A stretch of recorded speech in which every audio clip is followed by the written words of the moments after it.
और चलिए खबरों की शुरुआत करते हैं। प्रधानमंत्री नरेंद्र मोदी ने यूपी इन्वेस्टर्स समिट के ग्राउंड ब्रेकिंग सेरेमनी 3.0 का उद्घाटन किया और 80,000 करोड़ रुपए से अधिक की 1406 परियोजनाओं की सौगात दी। इस दौरान उद्योगपति गौतम अडानी ने राज्य में 70,000 करोड़ रुपए का निवेश करने का ऐलान किया। वहीं आदित्य बिरला ग्रुप के अध्यक्ष कुमार मंगलम बिरला ने कहा, हम प्रदेश में 40,000 करोड़ रुपए का निवेश कर रहे हैं, जिसमें करीब 35,000 लोगों को प्रत्यक्ष या अप्रत्यक्ष रूप से रोजगार मिलेगा। उत्तर प्रदेश आज सबसे महत्वपूर्ण निवेश का डेस्टिनेशन बन चुका है। उत्तर प्रदेश ने निवेश के क्षेत्र में लंबी छलांग लगाई है। निवेश मित्र के माध्यम से सिंगल विंडो सिस्टम लागू होने से निवेश के लिए बहुत सहायता मिली। सीएम योगी के नेतृत्व में उत्तर प्रदेश आगे बढ़ रहा है और पीएम मोदी के निर्देशन में ये सशक्त बन रहा है।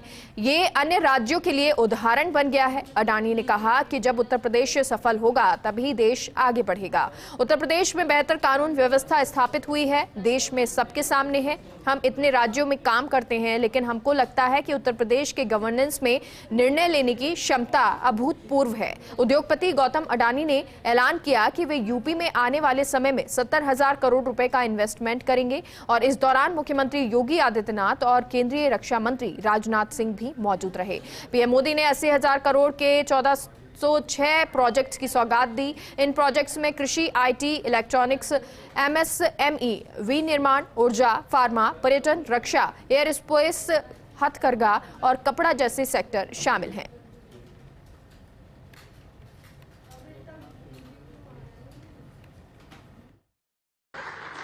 साथियों, यूपी में 80,000 करोड़ रुपए से ज्यादा के निवेश से संबंधित समझौते यहां हुए हैं। ये रिकॉर्ड निवेश यूपी में रोजगार के हजारों नए अवसर बनाएगा। ये भारत के साथ ही उत्तर प्रदेश की ग्रोथ स्टोरी पर बढ़ते विश्वास को दिखाता है। आज के इस आयोजन के लिए मैं यूपी के नौजवानों को विशेष बधाई दूंगा, क्योंकि इसका सबसे बड़ा लाभ यूपी के युवकों को, युवतियों को, हमारे नई पीढ़ी को होने वाला है। साथियों, इस समय हम अपनी आजादी के 75वें वर्ष का पर्व मना रहे हैं। आजादी का अमृत महोत्सव मना रहे हैं।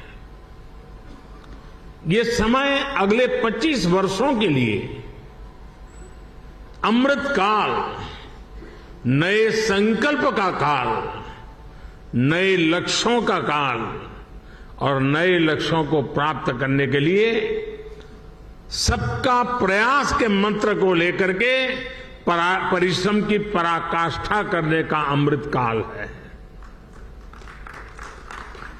आज दुनिया में जो वैश्विक परिस्थितियां बनी हैं, वो हमारे लिए बड़े अवसर भी लेकर आई है। दुनिया आज जिस भरोसेमंद साथी को तलाश रही है, दुनिया तलाश रही है, उस पर खरा उतरने का सामर्थ्य सिर्फ हमारे लोकतांत्रिक भारत के पास है। पहले इन्वेस्टर समिट का उद्घाटन इसी लखनऊ में किया था। 2018 के बाद अब तक 2018 में प्रथम इन्वेस्टर समिट के समय हमें 4,68,000 करोड़ रुपए के निवेश के प्रस्ताव प्राप्त हुए थे, जिन्हें विगत 5 वर्षों के दौरान, जिनमें से 3 लाख करोड़ रुपए से अधिक के निवेश प्रस्ताव जमीनी धरातल पर हमें उतारने में मदद मिली। और आज कोरोना कालखंड के दौरान भी प्रधानमंत्री जी के मार्गदर्शन में, उनकी प्रेरणा से जीवन और जीविका को बचाने के साथ ही प्रदेश के अंदर निवेश प्रस्तावों को भी सफलतापूर्वक लागू करने के जिस अभियान को राज्य सरकार ने आगे बढ़ाया था, उसका परिणाम था कि उत्तर प्रदेश में इस दौरान लगभग 66,000 करोड़ रुपए के निवेश के प्रस्ताव हमें प्राप्त हुए थे, जिन्हें हम लोगों ने पूरी मजबूती के साथ जमीनी धरातल पर उतारने में सफलता भी प्राप्त की। और आज उत्तर प्रदेश का यह तृतीय ग्राउंड ब्रेकिंग का सेरेमनी यहां पर आदरणीय प्रधानमंत्री जी के कर कमलों से संपन्न होने जा रहा है, जिसमें 80,000 करोड़ रुपए की लागत से नई परियोजनाओं के कार्य को आगे बढ़ाने की दिशा से यह कार्यक्रम आज यहां पर प्रारंभ हो रहा है। 1400 से अधिक जो निवेश की परियोजनाएं हैं, इनमें डाटा सेंटर की हैं, कृषि और संबद्ध क्षेत्र है, आईटी एंड इलेक्ट्रॉनिक्स का क्षेत्र है, इंफ्रास्ट्रक्चर, मैन्युफैक्चरिंग, हथकरघा एवं टेक्सटाइल, एमएसएमई आदि क्षेत्रों की इन परियोजनाओं में, जिनके माध्यम से 5 लाख प्रत्यक्ष और 20 लाख अप्रत्यक्ष रोजगार के सृजन इसके माध्यम से उत्तर प्रदेश को प्राप्त होंगे। जो हमारा भारत कभी ईज ऑफ डूइंग के मामले में 142वें स्थान पर 142 इस पोजीशन पर था, आज वह आकर 62 की पोजीशन पर हमारा भारत खड़ा हो गया है। और हमारे प्रधानमंत्री जी के नेतृत्व में भारत की प्रतिष्ठा कितनी तेजी के साथ बढ़ी है, और उनका एक विजन है कि भारत का एक कॉम्प्रिहेंसिव डेवलपमेंट होना चाहिए। और इसी सोच के आधार पर सतत प्रधानमंत्री जी काम कर रहे हैं। दुनिया के दूसरे देशों में भी जाने का मुझे अवसर प्राप्त हुआ है। मैं कह सकता हूं कि अंतर्राष्ट्रीय जगत में भारत की प्रतिष्ठा बढ़ी है, तो उसका श्रेय यदि दिया जाना चाहिए तो हमारे प्रधानमंत्री आदरणीय नरेंद्र मोदी जी को इसका श्रेय दिया जाना चाहिए।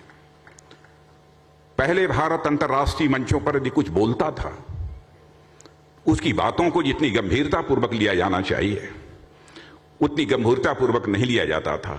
लेकिन आज अंतर्राष्ट्रीय मंचों पर भारत कुछ बोलता है तो लोग कान खोल कर भारत की बातों को सुनते हैं। यह हैसियत अंतर्राष्ट्रीय जगत में भारत की बनी है।